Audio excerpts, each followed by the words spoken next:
Hello, कैसे हैं आप लोग? बढ़िया। आप सभी का स्वागत है आपके अपने डिजिटल परिवार रैंक टू हायर चैनल पर।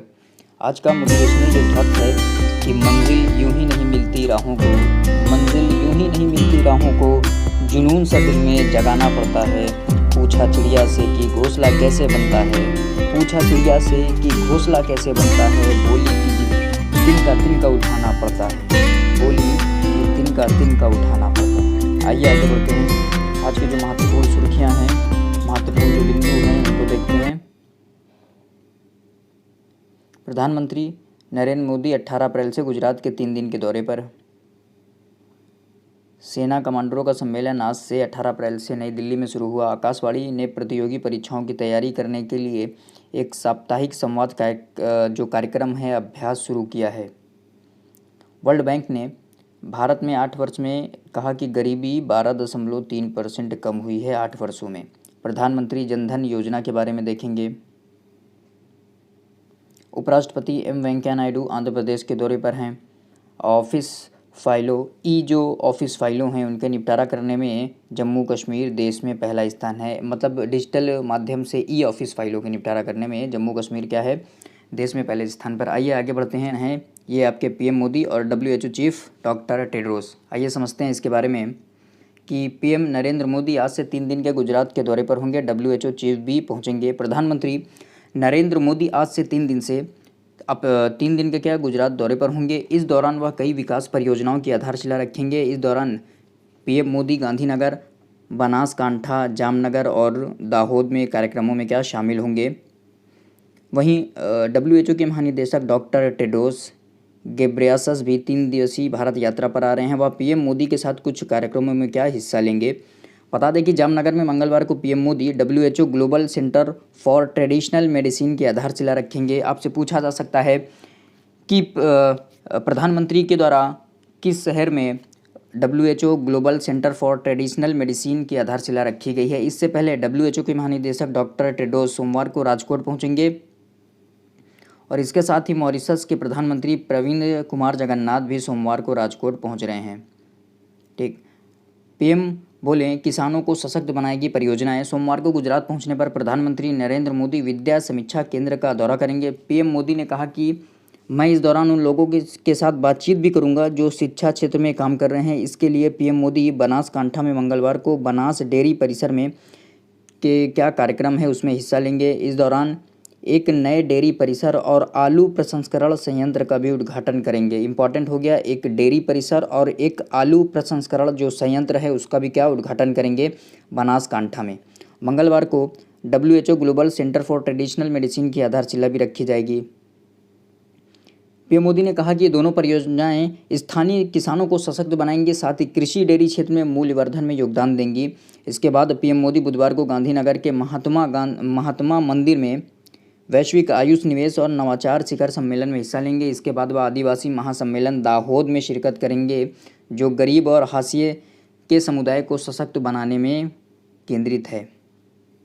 अब किन किन योजनाओं की आधारशिला रखी जाएगी, आइए उसके बारे में देखें कि इन योजनाओं की रखी जाएगी आधारशिला। बनासकांठा में पीएम मोदी 600 करोड़ रुपए से अधिक की लागत से तैयार एक डेयरी कॉम्प्लेक्स और आलू प्रसंस्करण संयंत्र राष्ट्र को समर्पित करेंगे। कहाँ पर है? बनासकांठा में, याद रखिएगा इसको।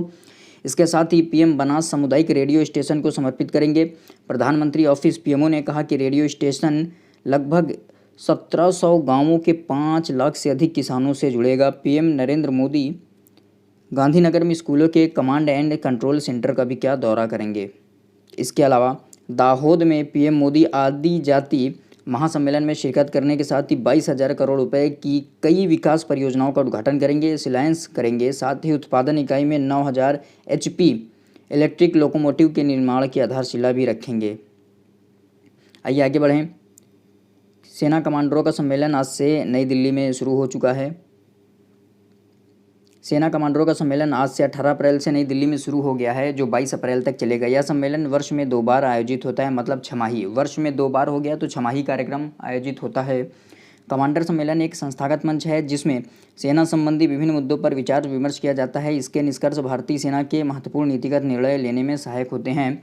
5 दिन के सम्मेलन के दौरान भारतीय सेना के वरिष्ठ अधिकारी सीमावर्ती क्षेत्रों में संचालन स्थिति की समीक्षा करेंगे। वे संघर्ष के समूचे क्षेत्र में खतरों का आकलन करेंगे क्षमतागत खामियों का विश्लेषण करेंगे ताकि क्षमतागत विकास और तैयारियों पर ध्यान केंद्रित किया जा सके। इसमें सीमावर्ती क्षेत्रों में ढांचागत विकास और स्वदेशी साजो सामान के जरिए आधुनिकीकरण पर चर्चा की जाएगी। अत्याधुनिक प्रौद्योगिकी को अपनाने तथा रूस यूक्रेन युद्ध के प्रभाव का आकलन किए जाने की भी संभावना है। रक्षा मंत्री राजनाथ सिंह के बृहस्पतिवार को वरिष्ठ कमांडरों के साथ बातचीत करने और सम्मेलन को संबोधित करने की संभावना है। आइए आगे बढ़ें। आकाशवाणी के द्वारा क्या किया गया है कि प्रतियोगी जो परीक्षाओं की तैयारी करने के लिए एक साप्ताहिक संवादात्मक कार्यक्रम अभ्यास क्या शुरू किया गया है। अभ्यास फॉर कॉम्पिटिटिव एग्जाम। आइए इसको समझते हैं। आकाशवाणी ने प्रतियोगी परीक्षाओं की तैयारी करने के लिए एक साप्ताहिक संवादात्मक कार्यक्रम अभ्यास शुरू किया है। इसका उद्देश्य प्रतियोगी परीक्षाओं की तैयारी कर रहे विद्यार्थियों और नौकरी की तलाश कर रहे अभ्यर्थियों की मदद करना है। कार्यक्रम हिंदी में और इसे प्रत्येक शनिवार रात 9:30 बजे से 10 बजे तक FM गोल्ड चैनल पर प्रसारित किया जाएगा। हर सप्ताह एक विषय का चयन किया जाएगा। विद्यार्थी व्हाट्सएप या ईमेल के जरिए प्रश्न पूछ सकेंगे। अतिथि वक्ता या विशेषज्ञ उन सवालों का क्या जवाब देंगे। देश भर के विद्यार्थियों के चुनिंदा प्रश्नों को कार्यक्रम में शामिल किया जाएगा। कार्यक्रम में विभिन्न हिस्से जैसे व्याख्या, तथ्य, प्रतियोगिता, कैलेंडर और सप्ताह का प्रश्न होंगे। कार्यक्रम की चौथी कड़ी शनिवार 30 अप्रैल को प्रसारित की जाएगी। इस कड़ी का विषय अर्थशास्त्र है। विद्यार्थी अपने प्रश्नों को व्हाट्सएप नंबर दिया गया है और ये ईमेल आईडी दी है। इसके माध्यम से क्या कर सकते हैं, जो आकाशवाणी के द्वारा कार्यक्रम स्टार्ट किया गया है अभ्यास, इसमें आप अपना प्रश्न पूछ सकते हैं, उस कार्यक्रम से जुड़ सकते हैं। जो क्या प्रतियोगी जो परीक्षाएं की तैयारी कर रहे हैं जो छात्र हैं उनको क्या एक नवाचार से जुड़ने का माध्यम है। ठीक है, आइए आगे बढ़ें कि विश्व बैंक ने कहा कि भारत में 8 वर्ष में गरीबी 12.3% से कम हुई। आइए इसको देखते हैं कि देश में गरीबी 2011 की तुलना में 2019 में 12.3% कम हुई है। 2011 में 22.5% गरीबी थी, जो 2019 में घटकर 10.2% रह गई है। विश्व बैंक के नीतिगत शोध पत्र के अनुसार शहरी इलाकों की तुलना में ग्रामीण इलाकों में गरीबी तेजी से घटी है। वर्ष 2011 से 2019 के दौरान ग्रामीण इलाकों में गरीबी में 14.7 जबकि शहरी इलाकों में 7.9% की कमी आई है। शोध के अनुसार छोटी जोत के किसानों की आय में बढ़ोतरी हुई है। वर्ष 2013-19 के दौरान छोटी जोत वाले किसानों की वास्तविक आय में सालाना 10% की वृद्धि हुई है, जबकि बड़ी जोत के किसानों की आय में 2% की बढ़ोतरी हुई है। आइए आगे बढ़ें। और प्रधानमंत्री जनधन योजना के अंतर्गत 45 करोड़ से अधिक बैंक खाते खोले जा चुके हैं। केंद्रीय वित्त राज्य मंत्री भगवत कराड़ ने इसकी जानकारी दी है कि अब तक जनधन योजना के तहत क्या 45 करोड़ से अधिक क्या खाते खोले जा चुके हैं। आइए समझते हैं जनधन योजना क्या है, उसके बारे में भी देखेंगे। केंद्रीय वित्त राज्य मंत्री और भारतीय जनता पार्टी के नेता डॉक्टर भगवत कराड़ ने कहा कि प्रधानमंत्री जनधन योजना के अंतर्गत 45 करोड़ से अधिक खाते खोले जा चुके हैं। भारतीय जनता पार्टी के 6 अप्रैल को स्थापना दिवस के उपलक्ष्य में मनाए जा रहे सामाजिक न्याय पखवाड़े के दौरान एक कार्यक्रम को संबोधित करते हुए डॉक्टर कराड़ ने कहा कि इन बैंक खातों में 1,68,000 करोड़ रुपए जमा है। केंद्रीय मंत्री ने बताया कि इन बैंक खातों में महिलाओं की हिस्सेदारी 56% है। उन्होंने कहा कि इस योजना का उद्देश्य क्या है कि वंचित लोगों को बैंक खाते खोलना, वित्तीय सुरक्षा प्रदान करना है और लोगों को वित्त उपलब्ध कराना, उनकी सेवा करना है। डॉक्टर कराड़ ने कहा कि इस योजना के अंतर्गत अभी तक बैंक खाता धारकों को 31 करोड़ 60 लाख रुपए डेबिट कार्ड जारी हो चुके हैं। क्या है कि 31 करोड़ 60 लाख रुपए डेबिट कार्ड जारी हो चुके हैं। अब देखो ये क्या है कि जनधन योजना का उद्देश्य क्या था कि गरीबों को भी समाज की मुख्य धारा में लेके आना है। गरीबों को भी क्या करना है कि खाते उपलब्ध कराना है, जिसके माध्यम से क्या जो विभिन्न सरकारी योजनाएं जैसे मनरेगा हो गया, अब आपका किसान संपदा योजना, इन सबको क्या डायरेक्ट जो लाभार्थी है उसके खाते में भेजना है, ताकि जो मीडिएटर है, बिचौलियाँ हैं, उनकी भूमिका को समाप्त करना है और लाभ सीधे लाभार्थी को जाएगा। ठीक है, आइए जो जनधन योजना के बारे में है उसको समझें कि विश्व की ये सबसे बड़ी वित्तीय समावेशन की योजना है। कौन? जनधन योजना, जिसकी घोषणा प्रधानमंत्री के द्वारा 15 अगस्त 2014 को ऐतिहासिक लाल किले से की गई थी, जिसका शुभारंभ 28 अगस्त 2014 से पूरे देश में किया गया। योजना के शुभारंभ के समय माननीय प्रधानमंत्री जी ने इसे गरीबों की इस दुष्चक्र से मुक्ति के त्यौहार के रूप में मनाने का अवसर बताया है।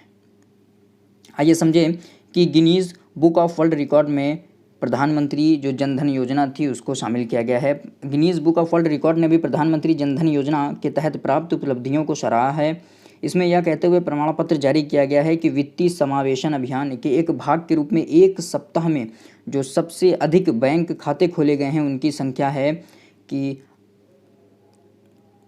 1,80,96,130 और भारत सरकार के वित्तीय सेवा विभाग ने 23 से 29 अगस्त 2014 के बीच यह उपलब्धि हासिल की है। केंद्रीय वित्त मंत्री श्री अरुण जेटली ने प्रधानमंत्री जन धन योजना को अर्थशास्त्र का एक जबरदस्त परिवर्तन बताया एवं कहा कि इससे प्रत्यक्ष लाभ हस्तांतरण के लिए एक मंच मिला है, जिससे सब्सिडी में आ रही खामियों को दूर करने में मदद मिलेगी एवं राजकोष में बचत को भी बल मिलेगा।